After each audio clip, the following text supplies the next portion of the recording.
My name is Rachel, and I've always been the odd one out in my family. Not because I did anything wrong, but because, somehow, my success made me the enemy. I grew up in a middle-class home where money was tight, but I worked my ass off to build a life for myself. I got a scholarship to a great college, landed a high-paying job in finance, and now, at 32, I'm doing better than I ever thought possible.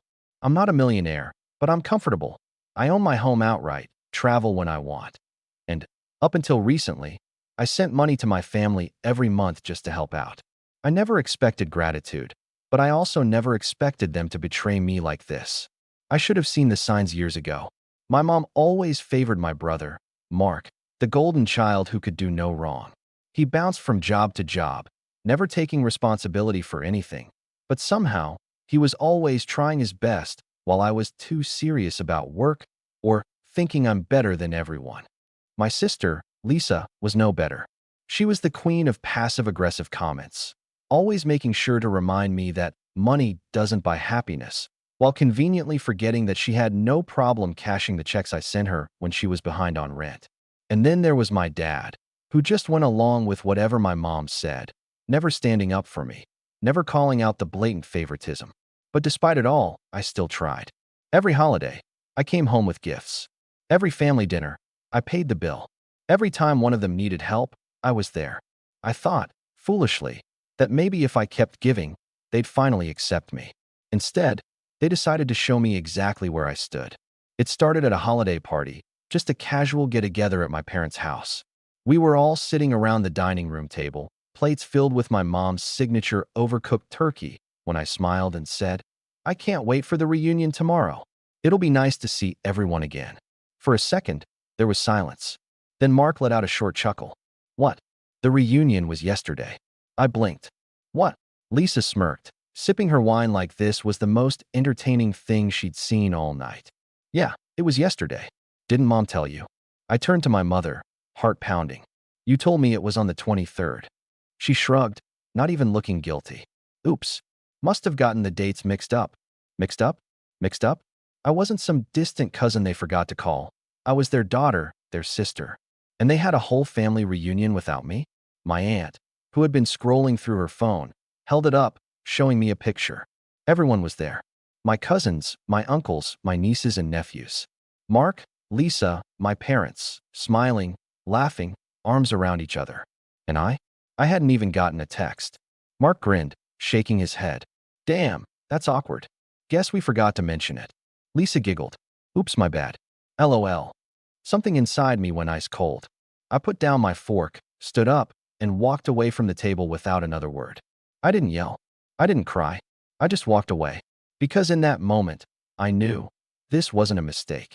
This wasn't forgetfulness. They had done this on purpose, and they were going to regret it. I walked out of the dining room, my footsteps steady, my breathing controlled. I didn't slam the door behind me. I didn't give them the satisfaction of seeing me lose my temper.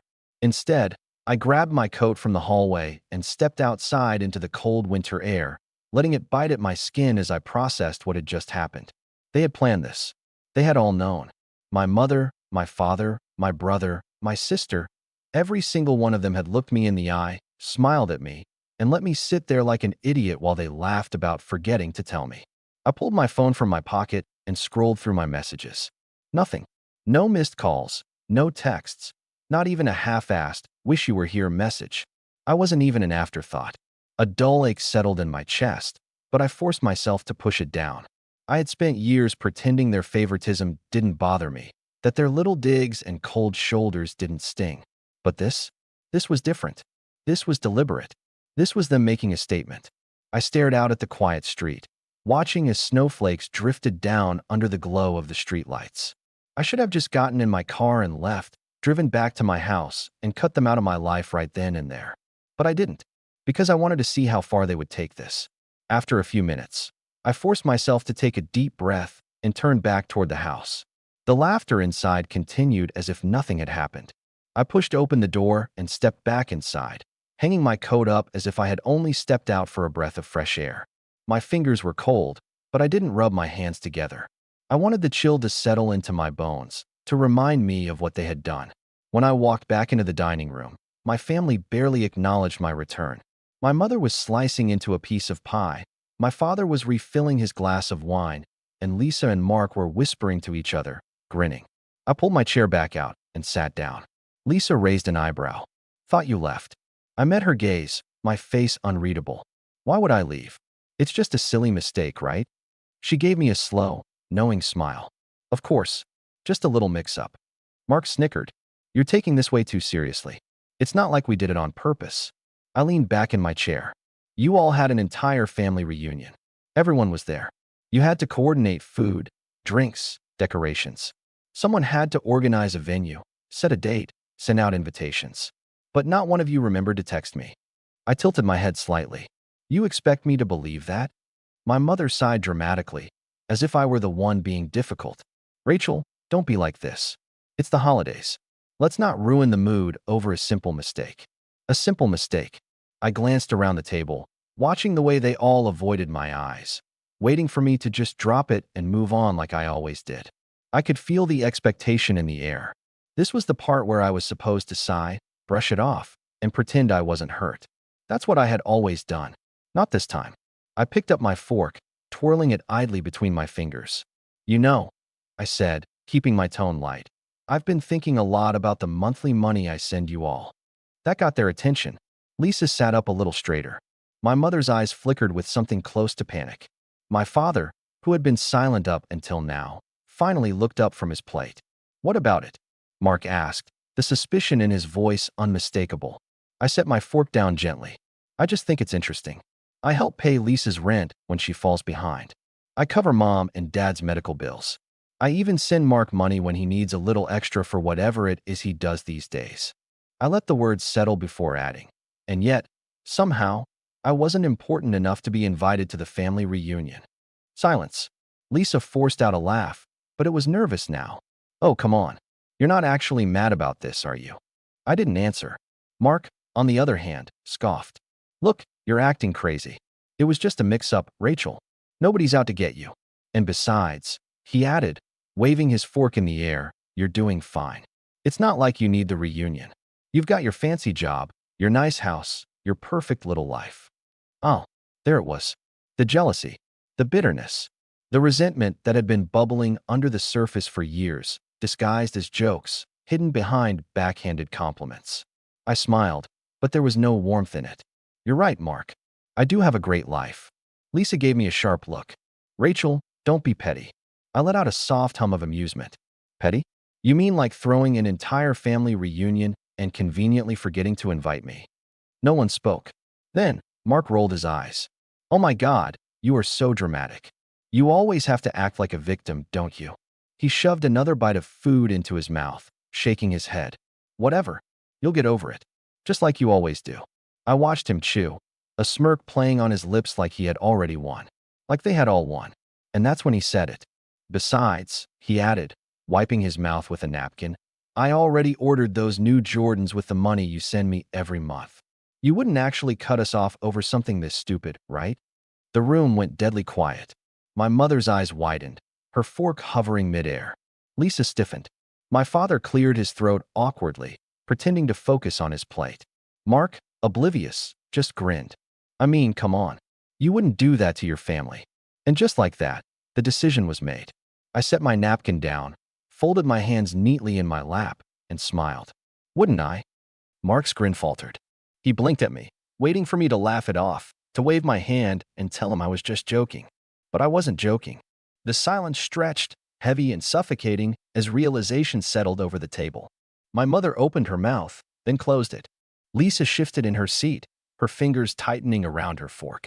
Even my father, usually content to stay out of these things, finally looked up and met my gaze with an expression I couldn't quite read. Mark, on the other hand, scoffed. Oh, come on, he said, his voice dripping with forced confidence. You're not actually serious. I tilted my head slightly, watching him squirm. You think I'd keep sending you money, I said slowly, after you all pulled this? Lisa forced out a short, nervous laugh. Rachel, you're being ridiculous. You know Mark didn't mean it like that. Oh. I leaned forward slightly, resting my elbows on the table. Then how did he mean it? Mark let out an exasperated sigh and tossed his napkin onto the table. Jesus, You are so sensitive. You're acting like we murdered your dog or something. We just forgot, okay? You're making a huge deal out of nothing. I nodded thoughtfully. Right. Just a little mistake. My mother jumped in then, her voice saccharine sweet. Rachel, honey, we love you. You know that. We're family. She reached across the table, placing her hand over mine. Let's not let a simple misunderstanding ruin that. I stared at her hand, then at her face. The carefully constructed mask of motherly concern. The same mask she had worn every time she had dismissed my feelings, every time she had brushed off their favoritism like I was the one imagining things. And I realized something right then and there. They weren't sorry. Not for what they had done. Not for how they had treated me. They were sorry because I was finally standing up for myself. I pulled my hand away. You know, I mused, I wonder how different this conversation would be if I didn't send you all money every month. My father cleared his throat. Rachel, I held up a hand. No, really. Would any of you even be trying to smooth this over if I weren't your personal bank account? No one answered. Lisa had the audacity to look offended. That's not fair. We care about you. I let out a soft laugh. You care about what I can do for you. Mark rolled his eyes. Oh my God, here we go again. You always have to play the victim.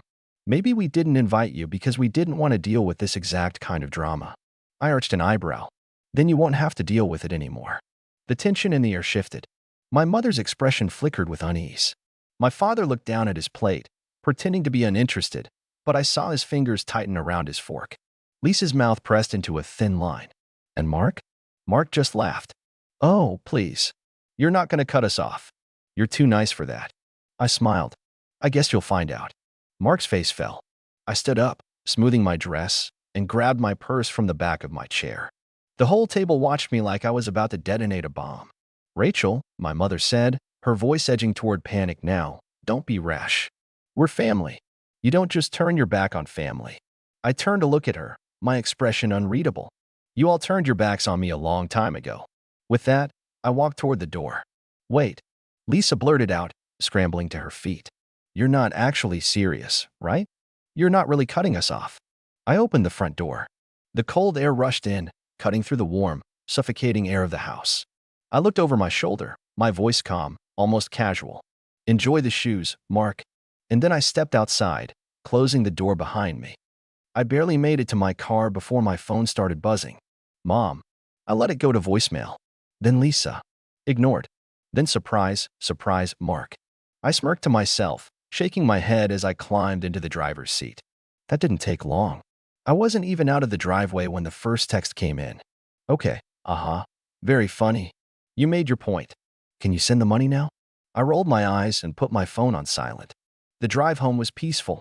For the first time in years, I felt a strange sense of freedom. I didn't have to play the role of the nice one anymore, the one who always forgave, always gave, always put up with their nonsense. I was done. But they were just getting started. By the time I got home, my phone had exploded with messages. Lisa had sent, Rachel, don't be so dramatic. Family is family. Mom said, you don't mean this. We raised you better than this.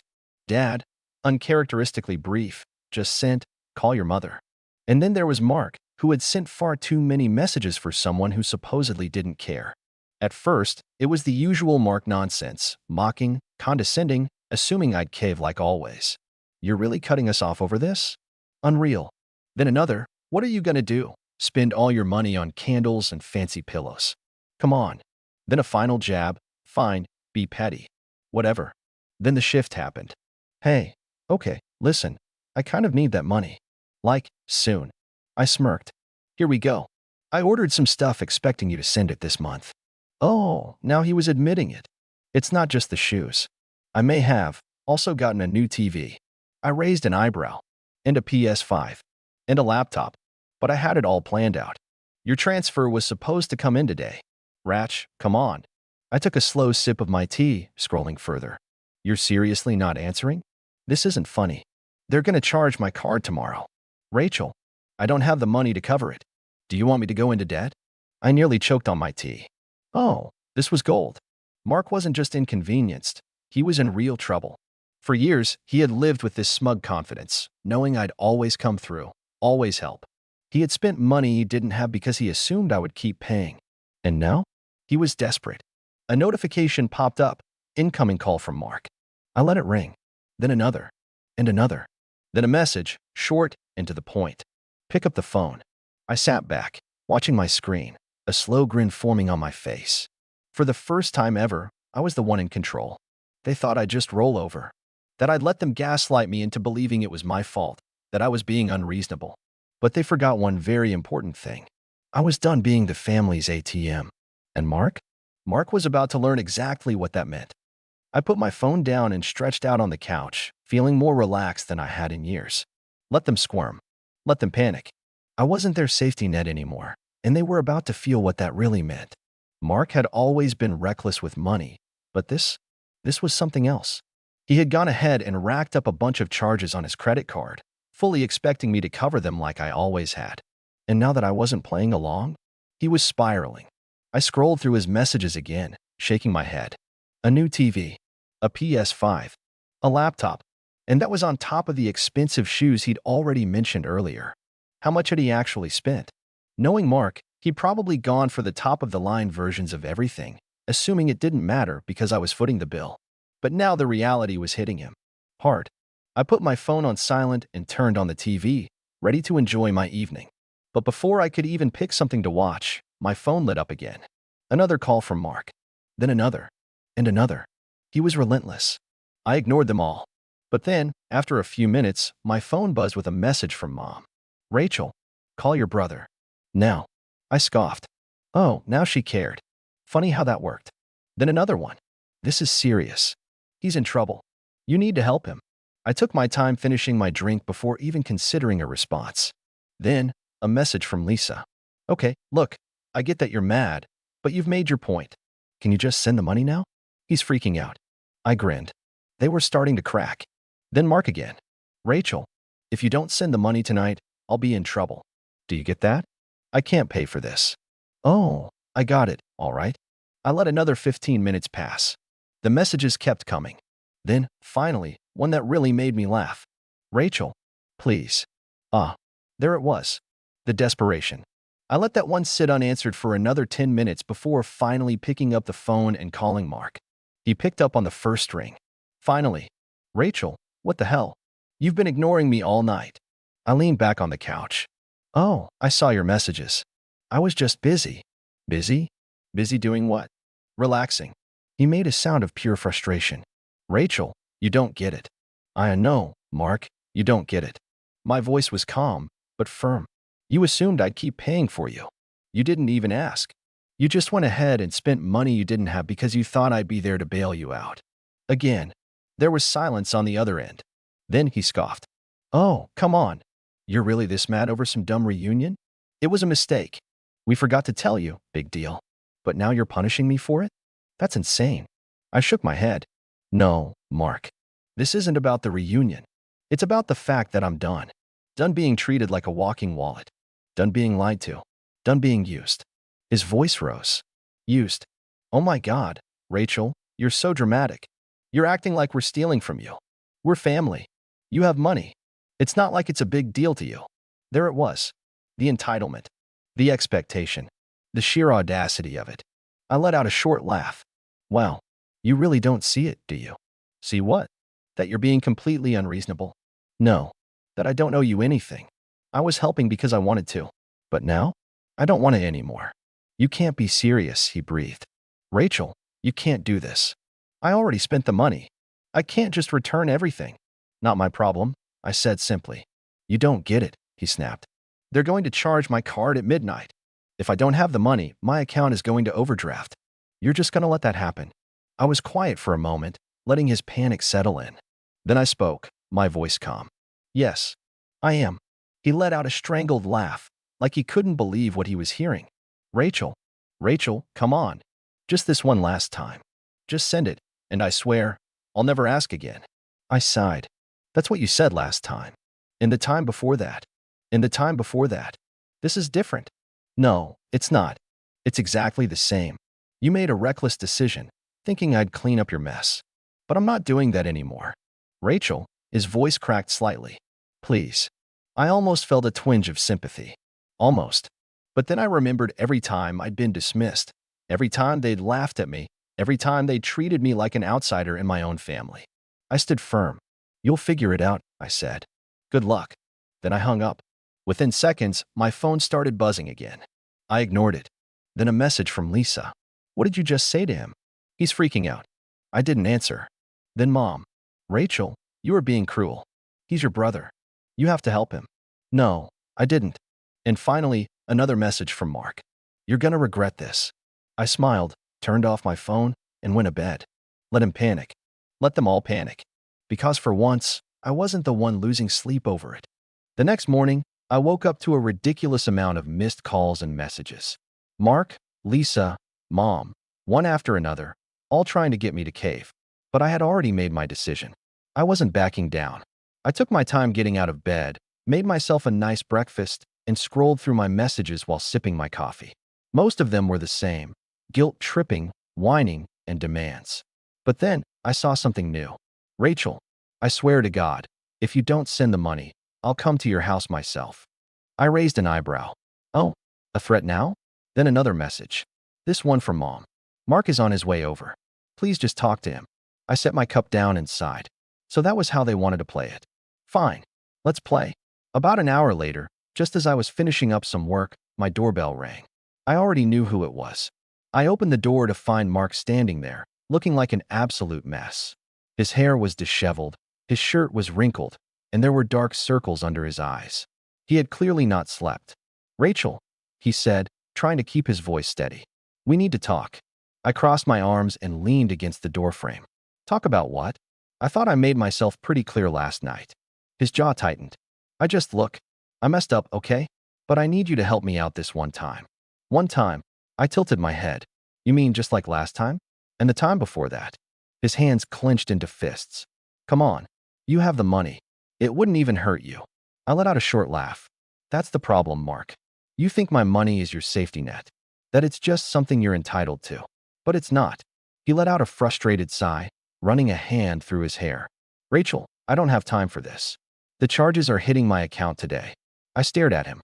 "Mark, I just want you to take responsibility for once in your life." His face twisted into something ugly.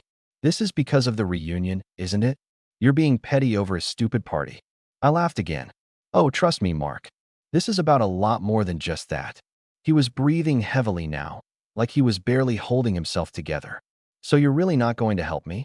"Nope." His hands clenched at his sides, his nostrils flaring. Then, as if something in him snapped, he hissed, "You're just a selfish brat. You think you're better than us because you have money? Newsflash, Rachel, you're not. You'll always just be the pathetic little sister who had to buy her way into respect. And when you finally lose all that money, don't come crawling back to us, because we won't care." I didn't even flinch. I just smiled. "Good to know, Mark. Now get off my property." He stood there, glaring at me, waiting for me to cave. But I didn't. After a few tense seconds, he let out a bitter laugh and turned to leave. "Fine. Whatever. Don't help me. But don't expect this to be over." I watched as he stormed off, muttering under his breath. As he got into his car, my phone buzzed again. A message from Mom. "Rachel, what did you do?"